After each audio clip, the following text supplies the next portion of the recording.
পেশোয়ারি মুরগি নামটা শুনলেই কিন্তু বেশ একটা শাহি শাহি ব্যাপার মনে হয়।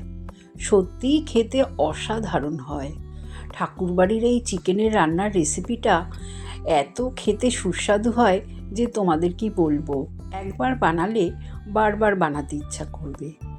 এই রান্নাটা আমি ঘিয়েই বানিয়েছি, আর চিকেনগুলোকে ছোট ছোট করে কেটে নিয়েছিলাম, হাড় সমেতই নিয়েছি। ঘিয়ের মধ্যে প্রথমে পেঁয়াজগুলোকে ভালো করে ভেজে চিকেনগুলোও দিয়ে দিয়েছি। চিকেন আর পেঁয়াজ খুব ভালো করে ভাজা হলে আদা রসুন বাটা টমেটো দিয়ে ভালো করে কষিয়ে নিলাম।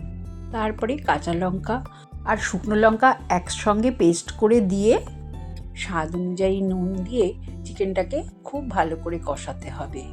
এই রান্নায় চিকেন যত ভালো কষাবে খেতে ততটাই সুস্বাদু হবে। তারপরে ফ্যাটানো টক দই দিয়ে কষিয়ে পরিমাণ মতন গ্রেভির জন্য গরম জল দিয়ে দমে কিছুক্ষণ রান্না করে নিতে হবে। সবাই তো ভীষণ ভালো খেয়েছে। তোমরাও একবার বাড়িতে ট্রাই করে জানিও কেমন লাগলো।